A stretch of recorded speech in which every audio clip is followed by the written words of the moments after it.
السلام علیکم ورحمۃ اللہ وبرکاتہ۔ اعوذ باللہ من الشیطان الرجیم، بسم اللہ الرحمن الرحیم۔ وآتى المال على حبه ذوي القربى واليتامى والمساكين وابن السبيل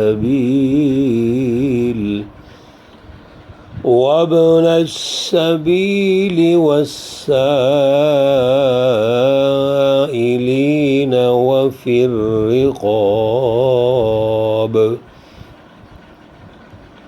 صدق اللہ العلی العظیم۔ اللہم صلی علی سیدنا ومولانا محمد النبی الأمی وعلی آلہ واصحابہ وبارک وسلم وصلی علیہ۔ معزز سامعین و سامعات، پارہ نمبر 2 سورۃ البقرہ، آیت مقدسہ نمبر 177 جاری ہے۔ اللہ رب العزت اس آیت کا فہم و شعور عطا فرمائیں اور عمل کی توفیق اور صلاحیت عطا فرمائیں۔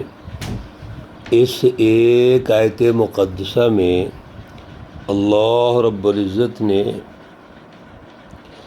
انسانی قلبی اور ذہنی تربیت کے لیے اتنے اہم امور ارشاد فرمائے ہیں کہ ہمیں ایک ایک لفظ پر رک کے غور و فکر کرنا پڑتا ہے کہ اللہ رب العزت کی رہنمائی کتنی اہم ہے۔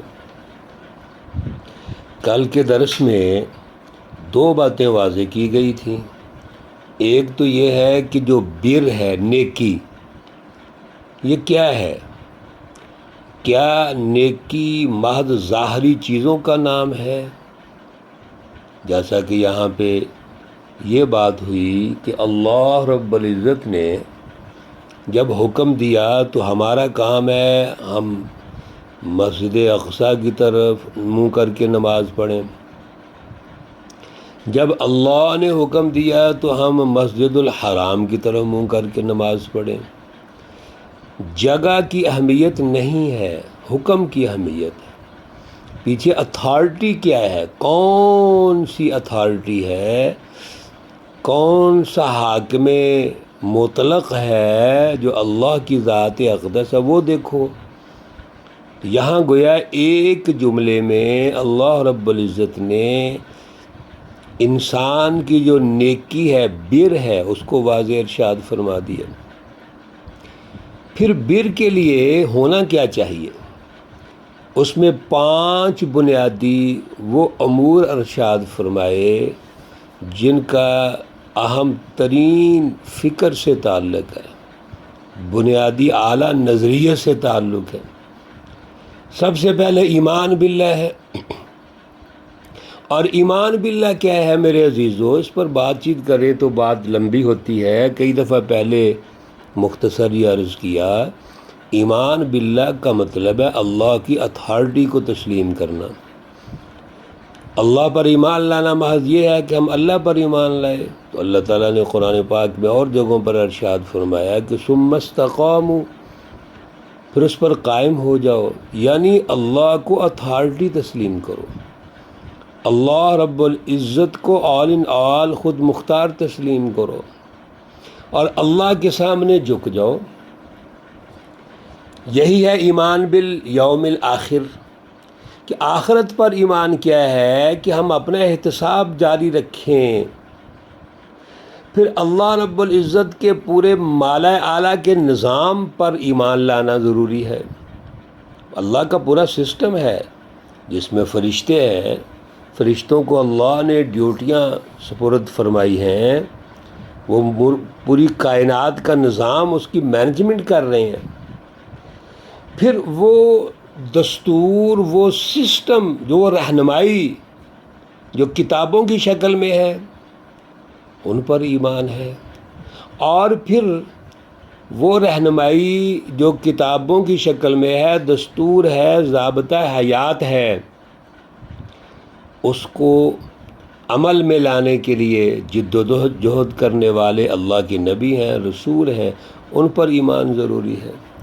تو جب تک اللہ کی رہنمائی پر ایمان نہ ہو، اللہ کے فرشتے جو اللہ کی مینجمنٹ اور پوری ٹیم اور سسٹم ہے اس پر ایمان نہ ہو، جب تک اس اتھارٹی پر ایمان نہ ہو جو اللہ نے ذمہ داری سونپی ہے نبیوں کو، اور اپنا احتساب نہ ہو، تو اللہ پر ایمان کیسے ہو سکتا ہے؟ آج کے درس میں اللہ رب العزت نے بنیادی فکری جو ہماری رہنمائی ہے وہ دینے کے بعد اب معاشرتی ڈھانچوں کی جو تشکیل ہے، سماج میں جو ہمارے لنکس ہیں، ان لنکس کا ذکر فرمایا، اور سب سے پہلی بات یہ فرمائی کہ وَآتَ الْمَالَ عَلَى حُبِّهِ، اور دو مال اس کی محبت کے باوجود، مال کی محبت ہی ضمیر کا مرجع، اگر مال ہے تو اس کا مطلب ہے اس مال کی محبت کے باوجود۔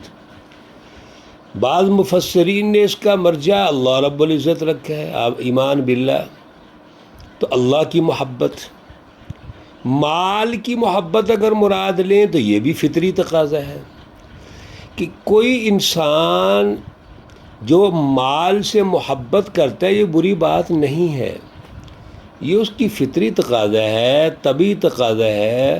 اللہ رب العزت نے مال میں کشش رکھی ہوئی ہے، اور جتنی اس میں کشش ہوگی اتنی محبت ہوگی، اور اتنا ہی جب اللہ کے حکم کے مطابق آگے جو احکامات آ رہے ہیں ہم خرچ کریں گے، اتنا ہی ہمارا دل بھی خوش ہوگا، اللہ بھی خوش ہوں گے۔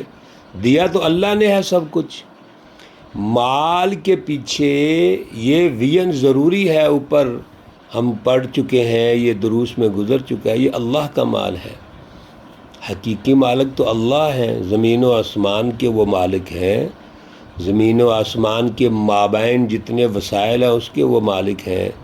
تو پھر مال سے کتنی محبت ہے۔ ایک بچے کو بھی آپ نوٹ دہائیں، وہ نوٹ کی طرف کھینچا چلا آتا ہے، جس کو بھی نوٹ دکھائیں اس میں محبت موجود ہے، اور یہ فطری ہے۔ لیکن جو سچی جماعت ہے وہ کیا کرتی ہے؟ ذوی القربہ، وہ مال اپنے رشتہ داروں کو دیتے ہیں۔ اپنے بچے تو ہیں ہی ہیں، ان کے لیے خرچ کرتے ہی ہیں، بلکہ بعض اوقات تو ہم بچوں پہ زیادہ خرچ کر دیتے ہیں، ہم اپنا نوالا بھی بچوں کے منہ میں ڈال دیتے ہیں۔ یہ اللہ نے ایک محبت سسٹم رکھا ہوا ہے۔ لیکن بچوں کے علاوہ، اپنے والدین کے علاوہ باقی جو رشتہ دار ہیں، جتنے بھی لنکس ہیں ہمارے، ذوی المحارم ہیں، ان کو وہ مال دیتے ہیں۔ اس لیے میرے عزیزو، خرچ کرنے میں جب بھی ہم اعلیٰ جذبہ پیدا کریں، خرچ کریں، تو اللہ کے راستے میں اللہ کی رضا ہونی چاہیے، اور مال کو ہم سب سے پہلے اپنے رشتہ داروں پر خرچ کریں۔ اور اگر ایسے رشتہ دار ہیں جو ہمارے ساتھ اچھا سلوک نہیں کرتے تو ان کے ساتھ حسن سلوک کرنا زیادہ افضل ہے۔ رسول اللہ صلی اللہ علیہ وسلم کا فرمان ہے، افضل الصدقہ علی ذی الرحم الکاشح، ایسا رشتہ دار جو تند خو ہے، ذرا بد خو ہے، اچھی طرح پیش نہیں آتا، اس پہ خرچ کرو تو پتہ چلے گا۔ اچھے تعلقات پہ تو سب ہی خرچ کرتے ہیں۔ آج سب ہم اس مرض میں مبتلا ہے، جہاں ہماری خوشامد ہو، حوصلہ افزائی ہو، وہاں خرچ کرتے ہیں۔ لیکن جب اللہ کی رضا میں خرچ کرو گے رشتہ داروں پر تو صلہ رحمی قائم ہو جائے گی۔ والیتامى، اور یتیموں پہ خرچ کرنا ہے، والمساکین، اور مسکینوں پہ خرچ کرنا ہے۔ یتیم سمجھتے ہیں آپ، جس کے والد صاحب فوت ہو جائے وہ یتیم ہے۔ مسکین کون شخص ہے؟ جو محنت تو کرتا ہے لیکن 2 وقت کا کھانا نہیں اس کا پورا ہوتا، بنیادی ضروریات پوری نہیں ہوتی۔ اور یہاں پر تو جب سسٹم ظلم کا ہوگا تو ہر بندے کی بنیادی ضروریات پوری نہیں ہو رہی۔ جو وہ کما رہا ہے یا جاب کر رہا ہے یا تنخواہ مل رہی ہے اس کے اندر اگر اس کی ضرورتیں پوری نہیں ہوتی تو سارے مسکین ہو گئے۔ اس کا مطلب یہ ہوا کہ مسکینی کا جو نظام ہے اس کی مینجمنٹ ہے کہ اللہ رب العزت کے عادلانہ معاشی نظام کو قائم کرو تو مسکینیت ختم ہو جائے گی۔ وابن السبیل، اور مسافر، ایسے لوگ جو سفر پہ ہیں، کوئی مشکل پیش آ گئی، حادثہ پیش آ گیا۔ والسائلین، اور سوال کرنے والے ہیں۔ یہاں سوال کرنے والوں سے مراد میرے عزیزو بکاری نہیں ہے، اب تو بکاری مافیا قائم ہو گیا ہے۔ آپ جس چوک میں کھڑے ہوں، جس سڑک پہ کھڑے ہوں، فوراً مانگنے والے خواتین و حضرات پہنچ جاتے ہیں۔ یہاں سے مراد وہ ضرورت مند ہے جو سوسائٹی میں آپ کے ساتھ رہتا ہے، اس کو ضرورت پڑ گئی، بیماری آ گئی، کوئی پریشانی ہوگی، ویسے مالی ضرورت پڑ گئی تو فوراً اس کے سوال کرنے کے وقت اس کی ضرورت کو پورا کرو۔ وفی الرقاب، اور غلاموں کو آزاد کرانے میں۔ میرے عزیزو، غلامی کیا ہے یہ مختلف دروس میں ہم پہلے بھی سن چکے ہیں۔ ایک غلامی تو وہ ہے جو کسی علاقے کو جب فتح کیا جاتا تھا تو جو لوگ وہاں سے آتے تھے، مرد حضرات، خواتین، ان کو غلام بنا لیا جاتا تھا۔ اور ایک وہ غلامی ہے جو آج ہمارے اوپر سوار ہے، ہم دوسروں کے ایجنٹ بن کے بیٹھے ہیں، فکر اور فلسفہ ان کا، سسٹم ان کا، اصول و ضوابط ان کے، اور چلانے والے ہم ہیں۔ یہ غلامی بہت بری غلامی ہے۔ جو پہلی غلامی جس کی میں بات کر رہا تھا، اللہ رب العزت نے اس کے بھی اصول بنا دیے، اور ان غلاموں کو اللہ نے آزاد لوگوں کے برابر حقوق دے دیے۔ اور یہاں یہ بھی اللہ نے ارشاد فرما دیا کہ اگر آپ سے کوئی جرم ہو جائے، گناہ ہو جائے، تو آپ غلاموں کو آزاد کرو، یا ویسے غلاموں کو آزاد کرو، خیر خواہی کے طور پر بھی آزاد کر سکتے ہیں۔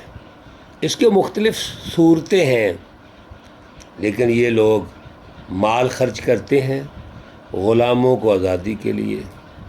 میرے عزیزو، یہ بڑی اہم وہ سماجی روایات ہیں جو اللہ نے مال دیا، اور مال کے خرچ کرنے کے اعتبار سے جو ہمارے لنکس ہیں ان پر اللہ رب العزت نے فرمایا خرچ کرو۔ یہ ہے نیکی۔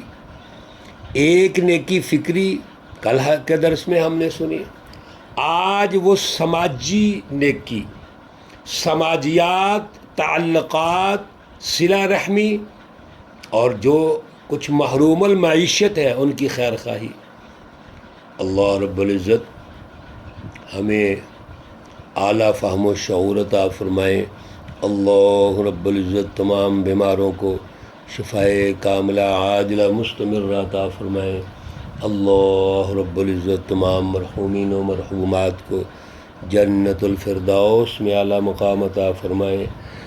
ربنا تقبل منا إنك أنت السميع العليم وتب علينا إنك أنت التواب الرحيم، وصلى الله تعالى على النبي الأمي محمد وعلى آله وأصحابه أجمعين برحمتك يا أرحم الراحمين۔ السلام علیکم ورحمۃ اللہ وبرکاتہ۔